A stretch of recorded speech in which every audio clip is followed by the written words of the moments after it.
Hi, I'm Glenn Brooks. I want to welcome you to another edition of the Saab and Travel Show. But first of all, thank you for your feedback. I just love it. I totally love this car. I love the people. I just came back. I was with one of my mechanics in Vermont, Chris from Risen Saab, Chris Risen. I drove up all these steep hills, and I have a 9.5 currently. I have a 2000 9.5, which I guess is the Gary Fisher edition. There's some controversy of they only made the wagon, but I guess I have a Gary Fisher sedan. And I just want to say, as I sit here with Scott Patterson from SaabNet, the founder of SaabNet, 28th year anniversary, and him and his wife are totally Saab loyalists, committed. Driving this car is just incredible. The quality that's in this car, I just love it. I just love it. And I think it's the best value out there when we talk about values. Well, I want to introduce to the audience, Saab, I want to introduce Walter Wong from The Right Solution. I've been pondering this idea of the right solution. You know, there's a lot of solutions we could get in life for our Saabs. Some of them could be very expensive and overdone. Some of them could be misleading. Some of them could, make us sell our Saab because it sounds like it's so much money. One of the things that Walter did last week as a Master Jedi Saab mechanic there in LA is he really distinguished between getting the factory standard and just making sure the car is performing well and that it's safe. And so Walter isn't just building community with his business, he's giving people the education in conjunction with the right solution. What I love about Walter is that from the moment I met Walter 16 years ago, he has a passion. His diagnostic skills, just from a description, is incredible. I referred a number of people to Walter all around the country. Some of those people, when they get rid of their Saab, they were told to junk it. And after Walter came up with the right solution, they kept it. So Walter, welcome. I'm delighted to have you again. I just found out my daughter lives 7 miles away. I got to have her come by and say hello. Welcome to our ongoing series on the Saab and Travel Show. Thank you so much, Greg. Hello, everyone. Yes, tell us about you took a drive today. Let's start with the Saab Club of LA. You took a drive. What did you drive? Tell us. Yes. Today was some kind of car show in the morning by around 7:30. For me, very cold. And people on the East Coast, they're going to laugh at this kind of thing. Even many brands over there, very nice cars. And about 8 of us from the Los Angeles Saab Club just meet over there. And then we have a very nice ride from to the coast and to have fun driving the cars. That's the real kind of meaning about to own a car, to use it, to enjoy it, to drive it. Now, Walter was just educating me, and this is a continuation from last week, that these cars are, what can I say? I love these cars. There's certain myths around these cars. So one of the myths that someone told me at one point, they told me that in the 900s, the old classic 900s, that it was better to get a manual, that the automatics weren't as good. But Walter, you were just educating me on how to correctly drive an automatic, which I love. I want you to share that with the audience. I thought that was an interesting tidbit about the correct way to drive an automatic. Yes. Well, what happened is the automatic transmission for Saab Classic 900 was derivated from the British cars with a very, very low power. And they installed that kind of transmission. They adapt that kind of transmission mainly for American market. It's a 3-speed transmission. And the most problematic problem here, redundance. The major problem that we have with those transmissions is when the throttle body or the kickdown cable are not adjusted in the proper way. Because in that kind of car, the throttle body, you have a little device that move also the cable for the kickdown of the transmission. And when the transmission gets a little bit off, every Saab driver for that kind of cars should press the gas when you are going to feel that the car do not upshift from first to second or second to third. Just release the gas a little bit and the transmission upshift. The problem is when you try to use a transmission like any kind of CVT or any kind of car, just press the gas, over rev, and then you're going to have problems with the mechanical parts of the transmission. So on that kind of cars, the easy way to have a very long life is to press the gas pedal, for example, or release a little bit when it's over revving at about 3,000 RPM. When the car upshift, press the gas again. That's the only thing to how to use the kind of cars. I wasn't planning on sharing this, but so over the years I've gone to so many Saab mechanics. So usually in the back hills, I go to these guys who work. One guy in particular out of Amenia, New York. He has. I go to his house. He's worked on Saabs 40 years. Dave Connor. And when I'm waiting, usually people tell these stories. So the 900 was some of the stories were about a father telling that his daughter hit a telephone pole. The car flew off a bridge. I mean, now in every situation, the driver walks away. I happen to love that. I just think that it's part of this community. It's part of the intelligence of the car. It's part of the appeal is the safety that's built into it, the structure. So that was, I guess, one of my orientations. My first Saab was an old dog. I had an 8-cylinder 900, and I was so excited. That was my first Saab. Now, no, 8-valve 900. 8 what? 8 valves. Thank you. I needed a correction from the Jedi Master of Saabs here. So I just was so excited. I lived across the street from a Saab mechanic. And I went over there and I was just, now the car, this is interesting. What's the name of the car before the 900? Was it the Sonic? 99. 99. 99.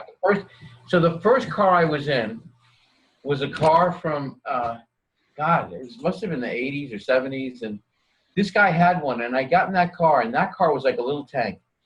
And this guy used to load all the vegetables and bring it back to the food market. And I don't know what it was. There was something about that car that I was just curious. Mm-hmm. I was just curious, and I loved the feel of it. It just made sense to me, even to this day. Now, the local gasoline station guy, he said to me a few weeks ago, he says, I hear very intelligent people drive Saabs, and I said it's true. So basically, when I got my 900, I just thought it was so interesting how there was a 900, and then there was was it a 16 valve?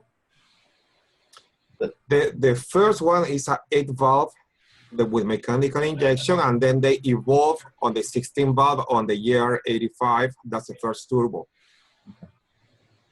Well, let me ask you this, Walter, because I was saying you before we got on the air today that I love you as a diagnostic mechanic. I think anybody could call you from around the country or Europe, as you said on the last show, and you literally could solve.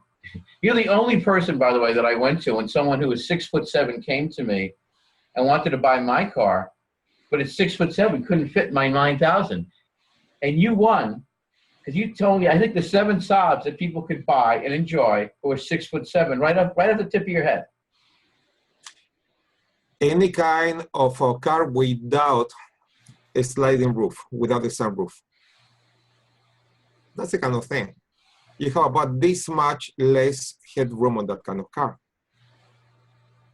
Now, I'm just flowing with you here tonight, but I was going to say to the audience that, and I want to thank Montoul yes, sending me this oil and getting excited about Saabs. I called him and I said, this is the only show in the world, and I have the most, I have master Jedi Saab mechanics like you on, although I must say for the West Coast, I think you're one of the masters. So I just put in 540. I'm like a little kid with my Saab. I just love it. I'm so happy that it works well. I feel an environmental eco kind of thing about it. And I love that it's so fast and it's responsive. And I often wonder how people spend so much money on cars. And we got these Saabs that you say, I don't know how many have run to 300,000 miles, but you say these cars are capable of running up to 3,000, 100,000 miles and more. That's correct. What would you want to say about that? That's a significant longevity. So whether it's the 900, the 9.5 or 9,000, they could go to 300,000. as far as I have at the shop, for example, now one car is 982 with about 380,000 miles just for normal service.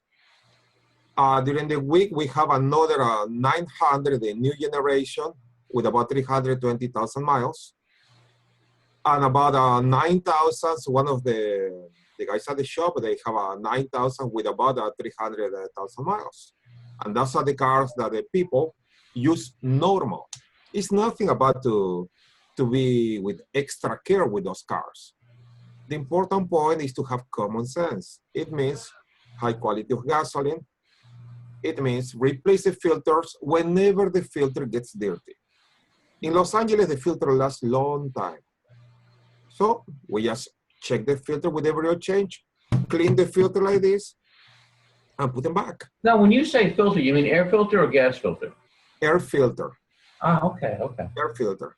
Okay. The fuel filter that we do on those cars, we replace at around 30,000 miles. And that depends for the answer for the customer, because what kind of gasoline do they use?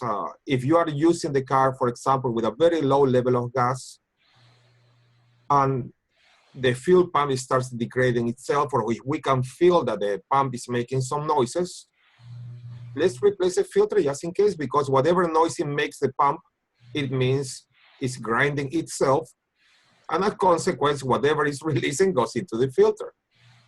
And that's a way about to have common sense with those cars. So you could hear, you're speaking about, you could hear the gas filter or the air filter? No, you can hear the fuel pump. Oh, you can? Oh yes, the boosting wow. noise that you have on the back, that's the fuel pump. Okay. And when you are the kind of guy using a low level of gas on the older car, most likely the pump is going to fail.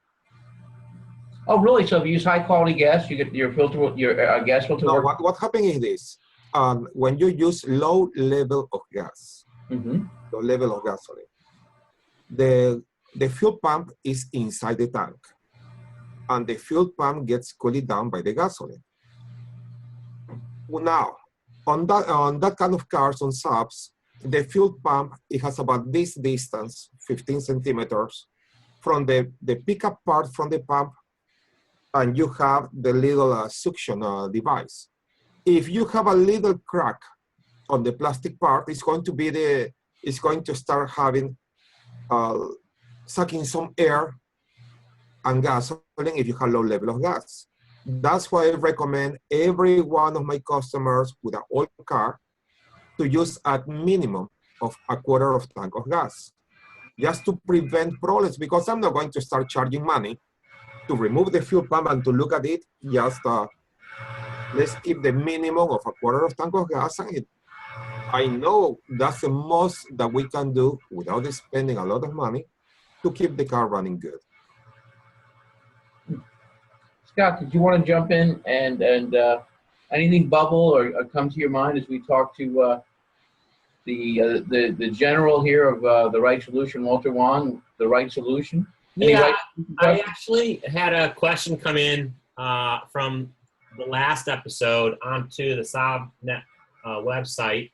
It's from a user named South Saab, and he wanted to know that after replacing the fuel check valve, what method does he use to attach the old brittle fuel line to the new check valve?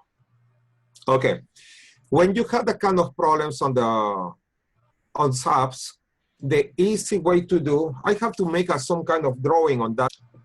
Let's see if this part can be read, or can be seen.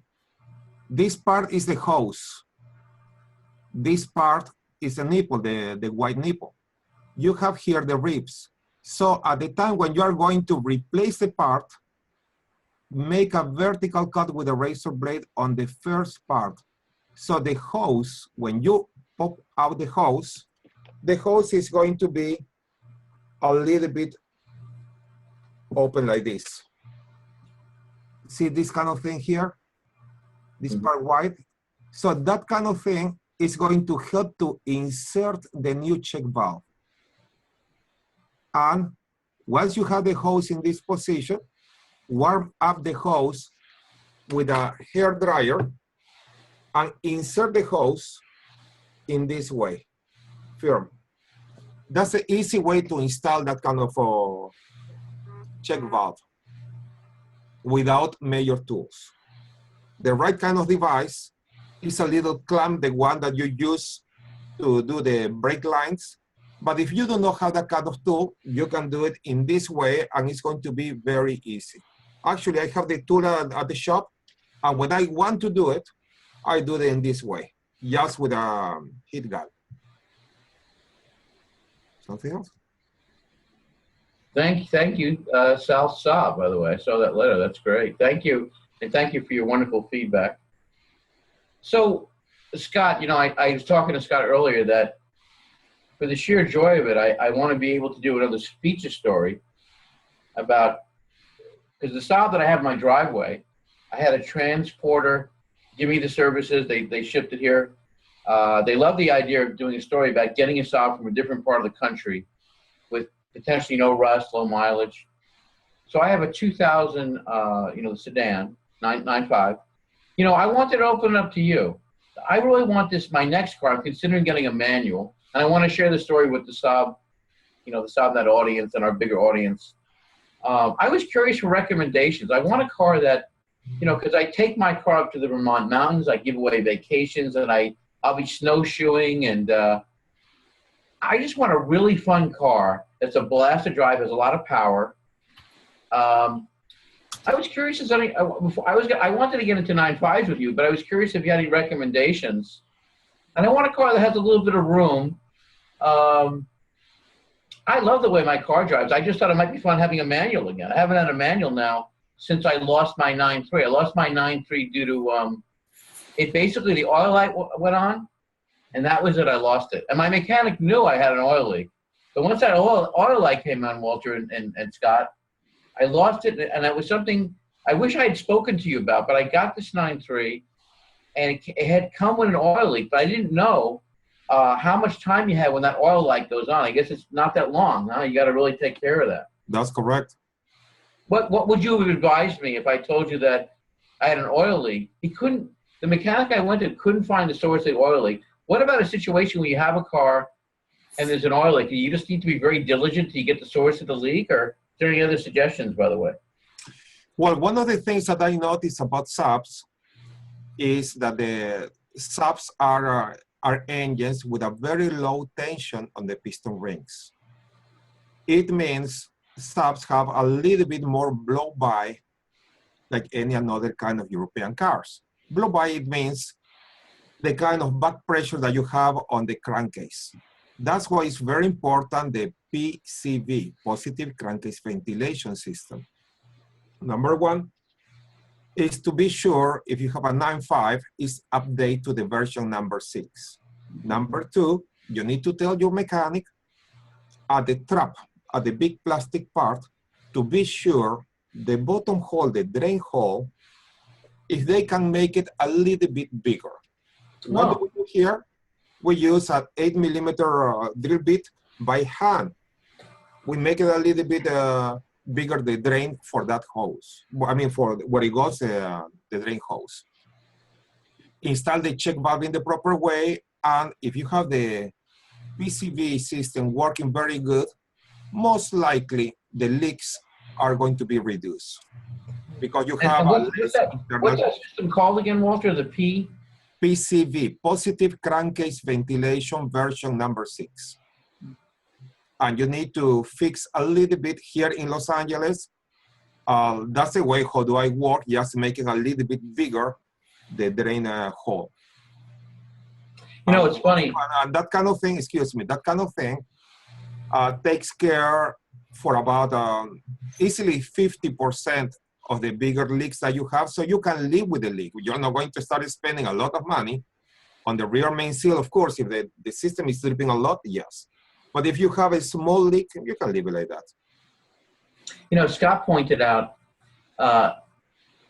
something that I think people sometimes don't know. I guess I was surprised when I was bringing my Saab to a mechanic probably 6-7 years ago, and the BMW that was in front of the garage had a very similar leak. And so I realized that leaks and because some people think, I don't know what people think, but it seems like maybe the idea that this is a unique issue to solve. It seems like BMW, other brands seem to have this issue as well.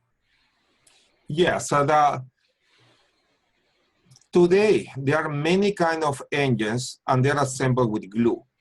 And it depends about the kind of oil that you are using. In another kind of engines, European engines, are wearing out the piston rings. When you're wearing out the piston rings, you have more blow-by. More blow-by, it means more internal pressure. And that kind of thing starts spitting out the oil from the seals. So it's very important, especially in European cars, to take the car to the mechanic and tell the mechanic, hey, check the condition of the positive crankcase ventilation system. Here in LA, we have that kind of problem when the car arrives with a tow truck because the idle is very bad and the PCV system collapse on BMWs or also Land Rovers. And well, it makes a lot of noises, something like that, a whistling noises, something like that, and people are scared. But it's a piece of plastic. Plastic with hot oil, with all the heat over there, it's going to collapse. And happen the same with Saab engines. The early ones for 9000s or 900s, those are very simple systems. And I believe that they upgrade everything that, or they try to make it better in order to have less emissions or something like that. But the best PCV system that you can see on a classic 900 or a classic 9000 is basic and works great. The new ones, they have to do the upgrades. Something else? You're listening to the Saab and Travel Show. I'm Glenn Brooks. I'm also known as the man who gets paid to go on vacation. I have the honor of driving my Saab to all kinds of beautiful places, giving away vacations. I work with one of the largest radio stations in New York City, WBAI. I'm known as the Vibrant Traveler. And Scott and Walter, what Saab, because I want to do a few shows on this. I'm going to have a transporter send me a Saab here, and I want to tell the story. What Saabs come to mind if I was going to custom fit my next Saab? I think I'd like to get a manual for my next car. What years come to mind, and what styles? I did want to talk about the 9.5 today because I love my 9.5. What would you recommend to me? Is there any cars that come, or someone listening today? Maybe someone new to Saab. What car? Because I want a car that's very responsive, that's fantastic steering ratio. I tend to think I'd like an Arrow 9.5, 5-speed. What do you think of that choice, and what would you recommend? The 955 speed is an excellent car. My personal car that I would like to have is any 9000 with 5-speed. If it's a turbo engine, it's going to be better.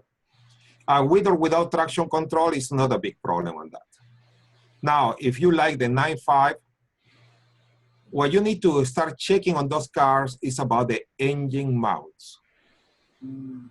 Engine mounts, because when you have that kind of transmission, you are going to enjoy the car. And when you enjoy the car, it's more punishment for the drivetrain. So the happier you are, more punishment for your car. Number one, that's a rule. What do you need to do to keep checking engine mounts, transmission mounts, and everything that goes from the engine and transmission compartment that jolts in this way every time you press the gas or decelerate. So the easy way to do is when you go to your mechanic, open the hood, tell the mechanic to see the condition of the mounts. How to do it is very easy. Put the car in first gear or in reverse without parking brake. Then rock the car, push a little bit to the back or to the front, and you will see when you are pushing, the engine itself is going to be rocking. And that's an easy way to know about which engine mount or transmission mount is weak. When it's weak, it depends about your budget. If you want to replace only one, because that's what you need to do. On these kind of cars, the engine and the transmission is basically it's similar to the table with the 3 legs. When you have one leg in bad condition, everything moves like that. When you are going to fix that one, the another 2 or the another 3, they're going to be a little bit of play, that's normal, but not like this. Number one. Second, on that kind of cars, you need to pay attention at the pressure of the coolant system.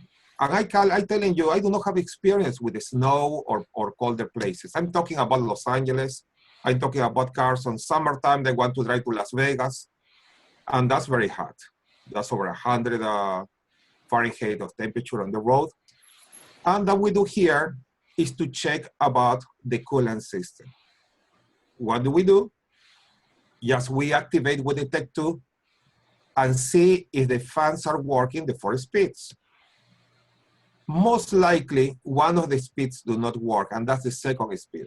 It's not a big problem because the computer just sends from first to third, and in case that you need extra cooling down, just in 4.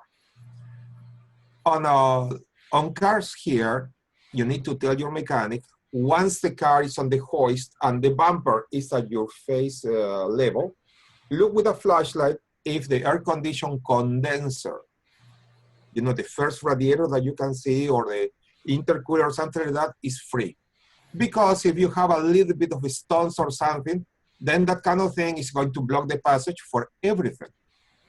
You spend a lot of money trying to find out what's going on, and the lack of coolant system. You replace even the radiator, but the radiator is perfect. It's what's in front of the radiator that is blocking the airflow. Common sense. That's the only thing that you need to help your mechanic, just to push a little bit and to poke on that, because it's going to be less than 5 seconds to look at that kind of thing. Or use just a normal brush to comb the part again, and it's going to be fine. You know what? A lot of people ask me when I tell people we're doing this series. So what's great about Saab is that people are usually incredibly honest. Now, some people are selling cars because the mechanic told them something. The car can't be fixed. They don't know. A lot of people sell cars because they just don't know. Like every so often, it will say everything's great, but the car blows blue smoke. Like they'll say something. And I'll call them, and a lot of times they don't know what that is. So what are your general recommendations when buying a Saab and you go to a reputable place like Saab? What do you want to ask the owner about the car? What's relevant when buying a Saab from your perspective? Okay. It could be a good idea, people who's interested on that, to take pen and paper to start taking some notes. Okay, great. The first thing to do is, at the time when you drive the car, drivers, even without experience on the mechanical, just can feel, can listen, just hit every pothole on the road and feel the suspension, feel the steering. Because on that kind of car, sometimes we blame the shocks or the struts, and the problem is a bushing. So that's one of the things. Second, once you drive the car in that way, take it to the mechanic, ask the mechanic to hook up the Tech 2, that's a diagnosis tool, and check everything without turning off the engine. Just take the car into the shop, check all the kind of things, and see what's going on with the electronics components. If that kind of thing, until now I saw maybe 3 Saabs on my life without a problem. That's a real kind of thing, but you're not going to start spending your money chasing ghosts here and there. We're looking for a normal, basic transportation car. You need something reliable to go from A to B. You're going to enjoy your weekend ride like I did today, for example. And just to have a smile on that. You know, with money, you can do whatever you want. The important point is to try to keep the car running good, not be cheap. Just use this kind of thing, use the common sense to keep the car running affordable. Check the car with the mechanic, tell the mechanic to put the car up on the air, start checking from the rear to the front, the bushings, the mounts, checking about the condition of the tires, how the tires are wearing out. the tires are telling you a lot of things, the same as the spark plugs. On the tires, you can see if you have problem with bushing, with the suspension, with alignment, with the steering. Even looking at the tires, I can see if my kids are having a high-speed cornering. I can see from that. Tell the mechanic to check the condition of the brake fluid. There is a little strip to remove the cap for the brake fluid. Insert there, and you can see how much moisture you have on the brake fluid. In Los Angeles, it's not a problem, but I had a kind of problem in Argentina because it's a lot of moisture over there. So when we start having problems with electronic devices or parts on the brakes, we need to keep replacing the brake fluid more often. Here in LA, it's not a big problem. Another things to do is about when the car arrives to the shop, just pinch the hose with the finger like this, the upper radiator hose, and see how much pressure do you have. If the hose is very stiff, there are chances that you have problems with either the thermostat or the fan. If you have the hose very stiff, look at the turbo outlet where you have the three nuts going from the turbo to the header pipe. If you have a white color of sediments, those are the silicates from the coolant. And that's a red flag, because that's a typical case when the car is going to have a bad head gasket. So when okay, let's talk about that for a second. Because on my 9.5, I had a chronic oil leak. So my mechanic said to me, let's just replace the head gasket. Now, what are the sure signs? Now, okay, the sure signs of a head gasket problem, and then the question is, do we always need to change the head gasket immediately, or like, why do we want? If there's a head gasket problem, do you want to change it right away, or do you need? Could you wait? Like, what's the alternatives when you have a gasket that's leaking? Well, according to my experience, I have problem only once in my life with a head gasket oil leak. And every time when I replace a head gasket or resurface the head, it's because they have a problem with the coolant. So blown head gasket is about the coolant. And only once in my life was a problem with oil leak. Most of the problems with the oil leaks near to the head gasket is because the timing chain oil tensioner seals are not good. So you can get those parts, a Euro part for less than $20 and stop your oil leak. Of course, you need to check the condition of the PCV system. That's the only thing about the oil leak. But head gaskets, when this kind of engines always runs very, very hot. And that kind of temperature plus the pressure, it starts having some kind of problems on the car. When you replace the cylinder head gasket, or when you have a problem or symptom about head gasket, most likely it's going to tell you when the car is complete cooling down from overnight. You want to check that kind of thing, you are going to purchase the car, go as early as you can to the seller, tell the seller, start the engine, you are going to look with your flashlight, the part where you have the exhaust pipe from the turbo to the pipe. If you see some moisture coming from there, or you can see some white marks from there, that's most likely a weak head gasket. And yes, you can have maybe about 10 or 15,000 more miles. 10,000 miles or 15,000 miles, it means 1 or 2 years later, you need to start spending about 1,500 to do a complete work to replace the head gasket, to do the valve job, to do the cylinder head bolts as well, because that's the main problem why everything fails. Okay. You're listening to the Saab and Travel Show. I'm Glenn Brooks, along with Scott Patterson, founder of Saab, Walter Wong, the right solution, not any solution, but the right solution.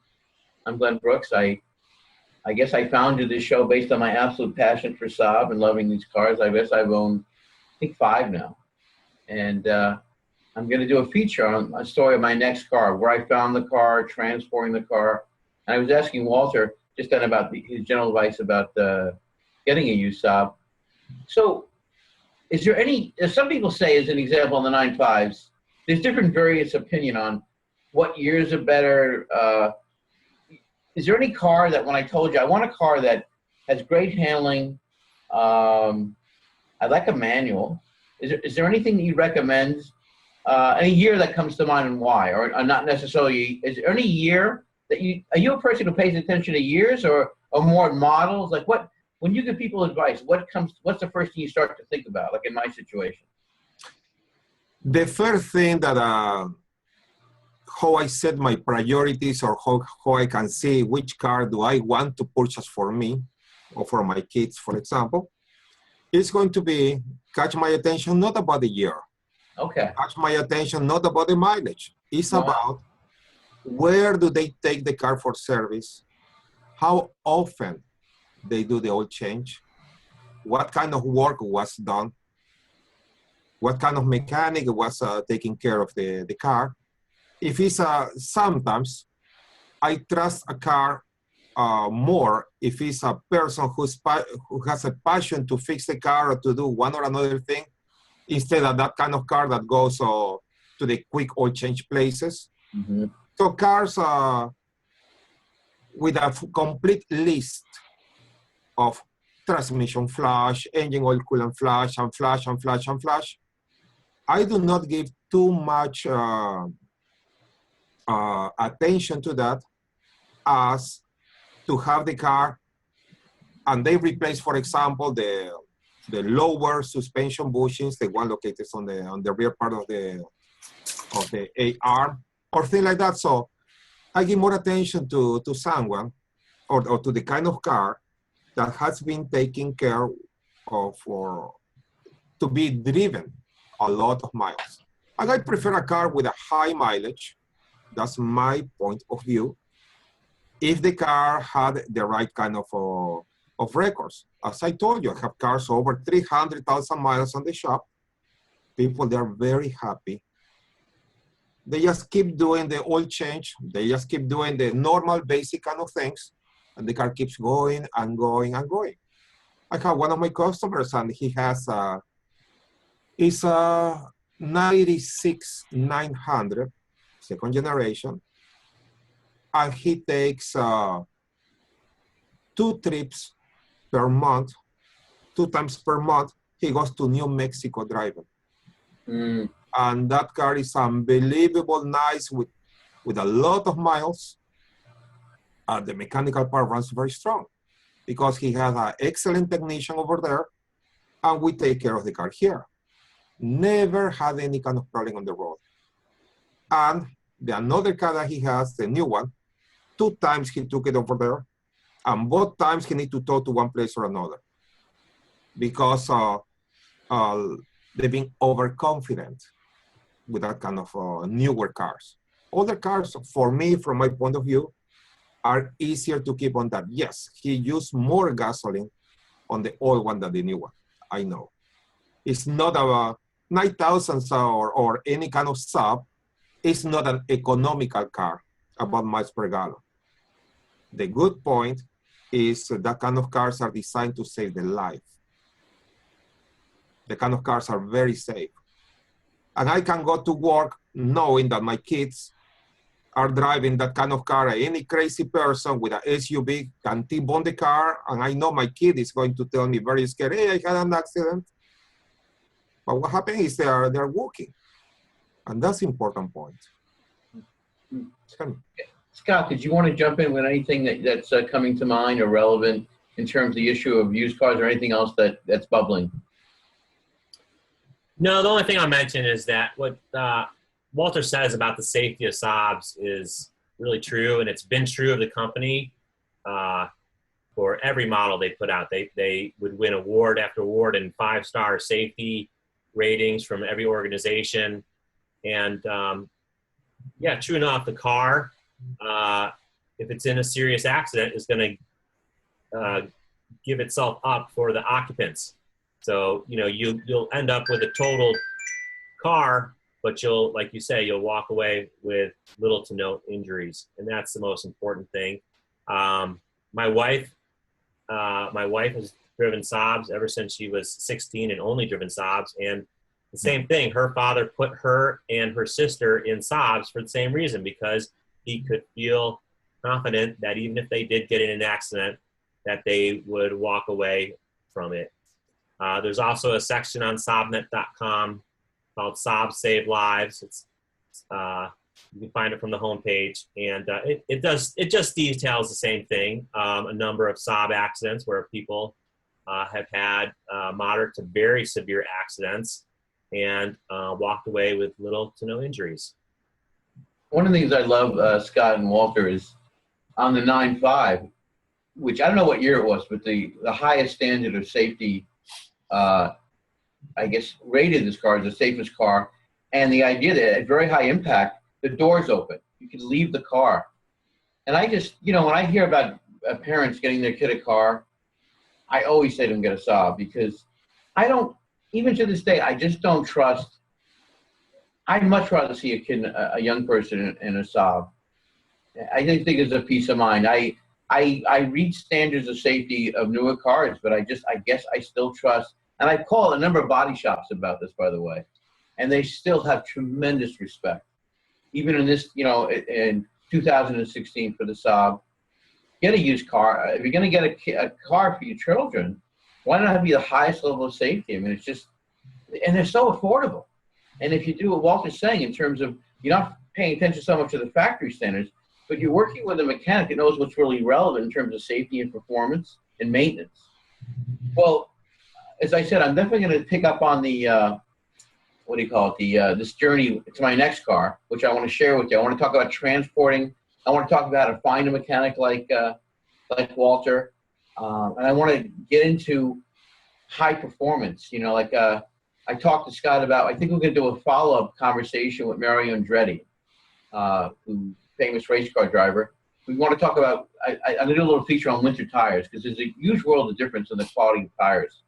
This idea that there's an all-season is a little bit of a myth, as far as I've been educated, that in the Northeast, you only want to get winter tires, especially when you're traveling at night and you're black ice. And I also want to say that Saab drives amazing in the winter. Really just, I haven't had any problems. I drove through today.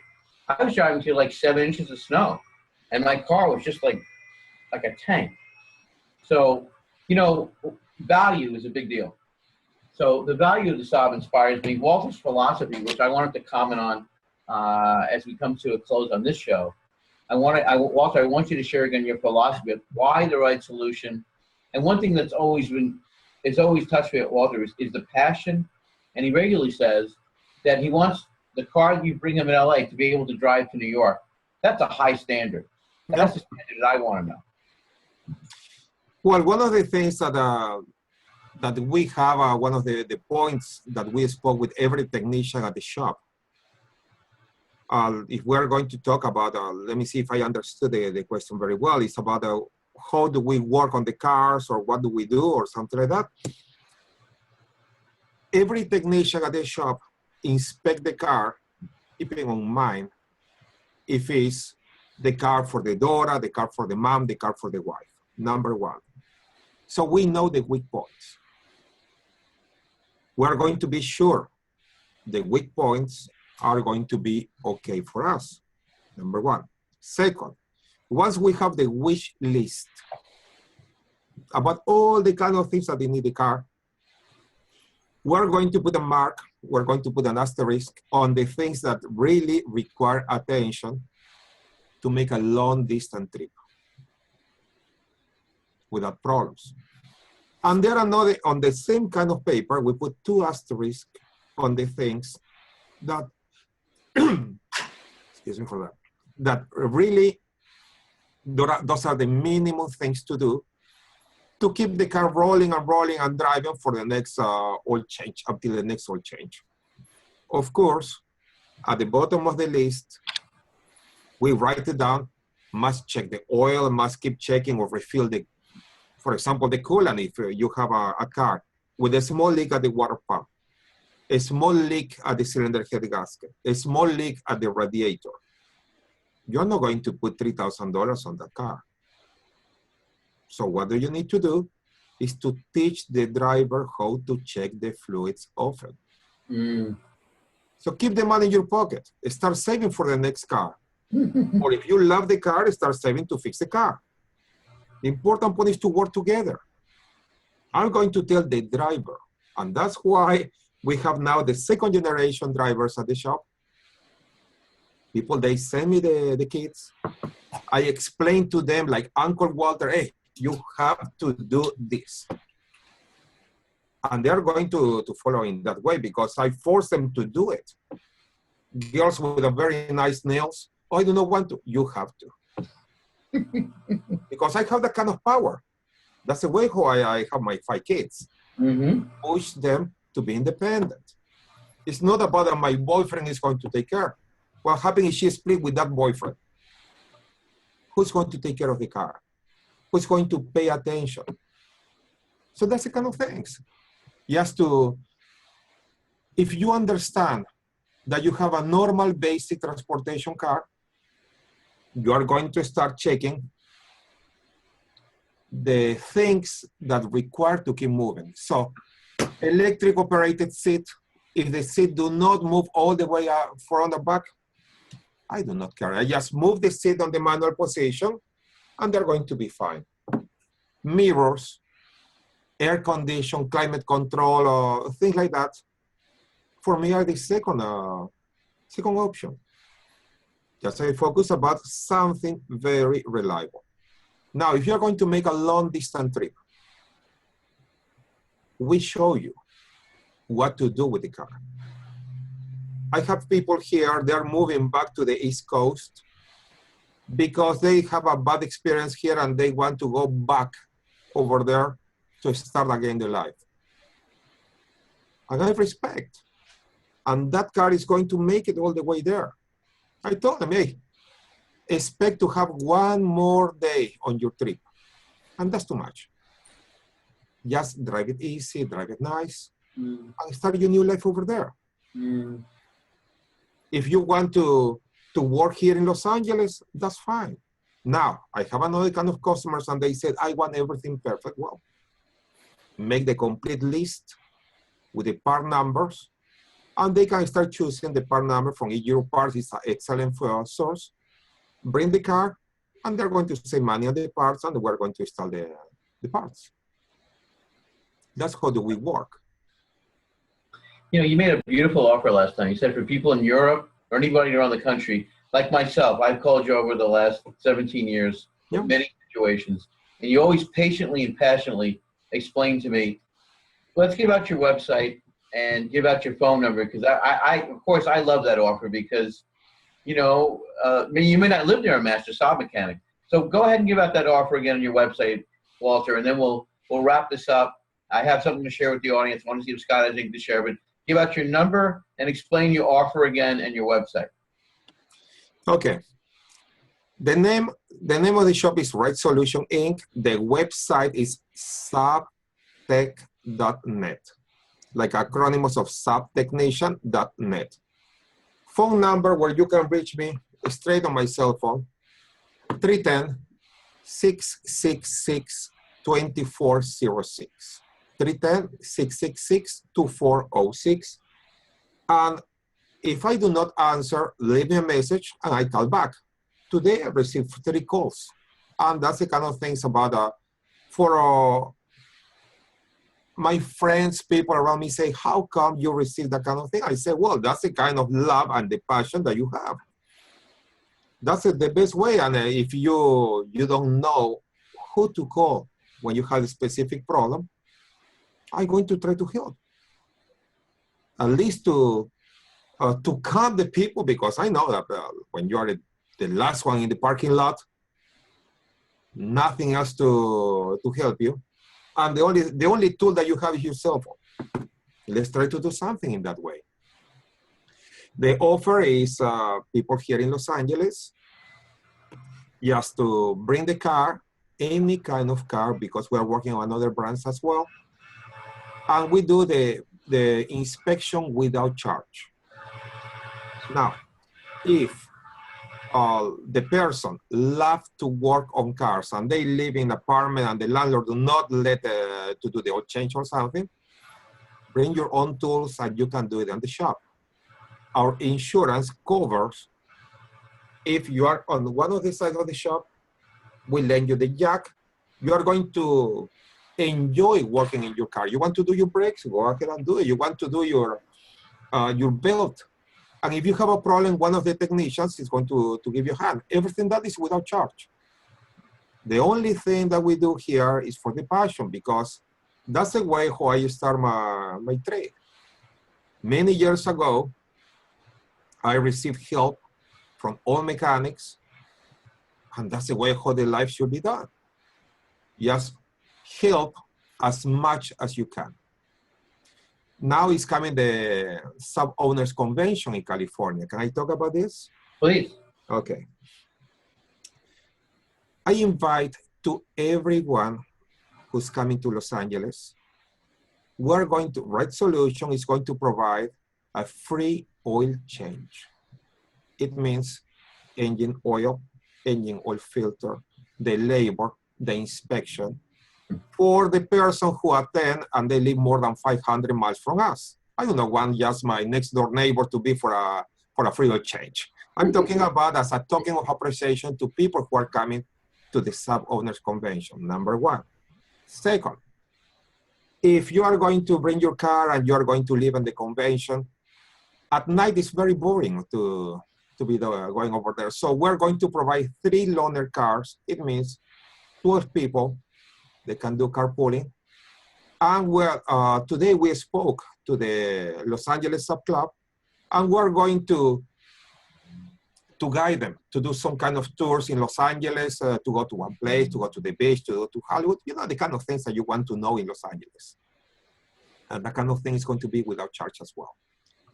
Just for the passion to bring the hardcore, the person who really love the car, the person who want to take the vacation, to come here to Los Angeles, to stay at the Saab Owners Convention. So it's going to be that kind of things to do after hours at night. And the last one, at home, in my house here, I have a space for about 7 or 8 people who want to do like a camping. Remember, Glenn, the kind of things when we've been in our 20s and we love to do something, and it's only for the sleep. We have bathroom, we have that kind of thing. We can go have a good breakfast. So if you are contemplating to attend the convention, yes, pay the fees of the convention, that kind of thing, but you are not going to be on you're not going to be on the hotel or something like that if you are in a tight budget, like I love to do in that kind of thing. Every time when I travel, for me, the Motel 6 is perfect to stop anywhere. I need something just to sleep. Next morning, enjoy my life. Thanks God I'm still alive. Let's keep moving. That's the best way to do. Now, are you going to be adopting any of these people for? Is there any year-round positions available out here? Well, you sound like a wonderful person to live with, especially if someone has a Saab. Well, the only thing that I request is people who love Saab, who are easygoing people. That's the only thing, just to enjoy the basic kind of things. By the way, I think your offer is such in the spirit of the community, and really what makes the car and the mentality and the community so wondrous. Like, that's the mentality that I got into Saab with. The mentality is we wave to each other, and I started hearing stories of people who actually drove 100 miles to help each other, and I think that still reflects on the spirit and the mentality of Saabna. It's community, it's caring, it's just great. And that's your business philosophy is as engaging as the amazing, the work that you do and the caring and the passion you put in. So on the next show, we're going to go a little bit more into the 9.5, go a little bit more into this car. And of course, I want to hear maybe we'll tell some stories next week too. I want to hear, I'm curious who comes to you for the first time, they get a Saab. My daughter lives 7 miles away from you. And I'm so eager. She has a Prius, but she used to say to me, Dad, I want to live near a Saab place so that her only concern about a Saab is the reliability. So we'll talk about that a little next week. Maybe you share some stories. Maybe Scott, you share some stories. And then, wow, that's amazing. Will it actually be So the next show will already be over Christmas and Hanukkah. Or the beginning of Hanukkah and Christmas will be, what, is it Friday? What day is Christmas? Sunday or Friday? I don't know. Sunday. Sunday. Are we doing another show on Sunday? We going to tape next week? No, I'm not available on Sunday. All right, no problem. You got a wonderful family, Scott. So, and Walter, I know you had 5 kids. So I want to wish you both a very Merry Christmas in the audience. And great. By the way, I personally, the best gift you could give your friend, your beloved, your kids, your wife, your husband is a Saab. So I want to recommend you check out Saab.net.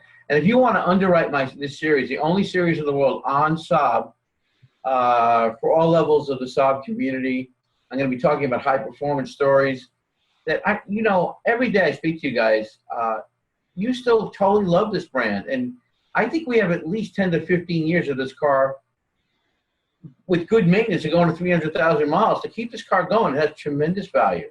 So I want to thank you for listening. I want to wish you Merry Christmas. You and your family, Scott, you and your family, Walter.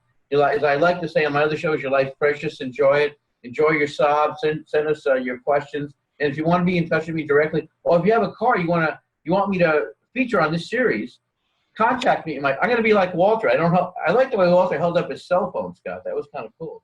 Kind of like an FBI agent. There it is, yeah. 413. I'm still impressed with that. 413-586-5898. 413-586-5898. On the last show, Walter even said they could call you from Europe. They could call you from Europe. You don't even mind being woken up. You're like an undercover agent who's a Saab Master Jedi mechanic. You answer that phone 24 hours a day. Is that correct? That's correct. That's it's amazing. Also my business car. That's just amazing. Well, thank you. Again, Merry Christmas to you and your big family. I don't know, five children. Yes. Sounds like people could call you for parental advice as well. Well, that's one of the things about how I have the authority to talk to the second generation drivers.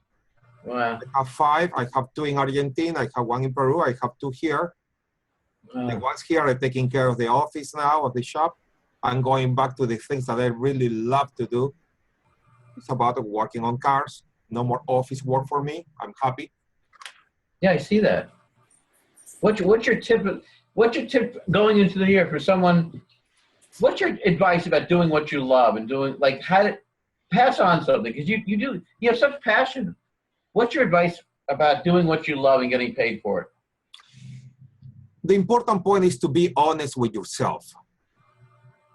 Number 1, the first thing that we have on mind is money. Money to pay this, to purchase this, money do not purchase happiness. I learned that kind of thing. What do you need to do is in my case, when I start as a sub-technician, do we have some time to talk on that? Okay. The first time when I arrived to United States, I've been 18 years old. I was already a technician, automotive technician in my country, in Peru. I had 4,000 hours of training for excellent place. And at that time, with a baby face, 18 years old, nobody wanted to hire me. Too young, being a kid. So that's when I came to United States, starts living my dream. What's my dream? To pursue everything that I want. So at that time, I got a piece of paper with this and put, what do I really want to do? So I decide to start from the basic. The income, just to cover my necessities, and the extra income to start paying for my tools and pay for my training. So I decided to start living in my van, in a very old Dodge van 66, with a dog, with a Doberman. That was my friend. Wow. That's the way how I start. That's the time when I had to grow up the mustache because to look older. I've been working in Santa Monica on an auto repair shop. I was a new guy. And everybody who owns a Saab, that's the time when I choose about Saab. I noticed that the people coming back with a tow truck as a comeback, people at the shop, they say, hey, there is another Saab coming back, see what you can do. And the attitude from that person, a lot of respect. They say, well, I understand this kind of thing sometimes break.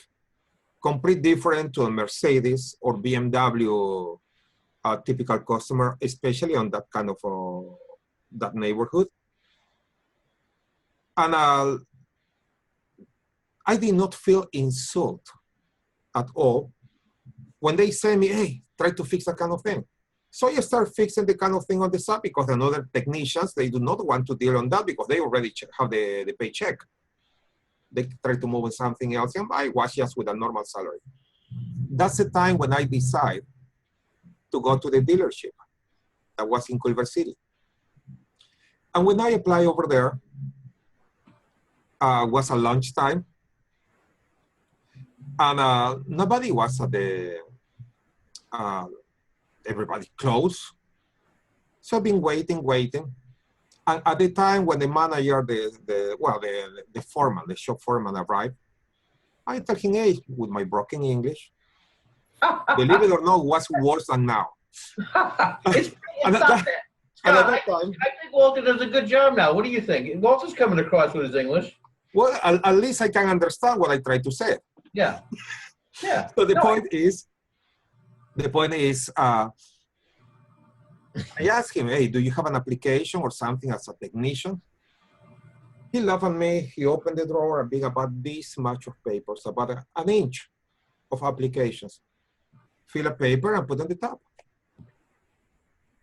So that's the time when the first risk I took. I told him, okay, that's fine. This is for the mechanic, that's fine.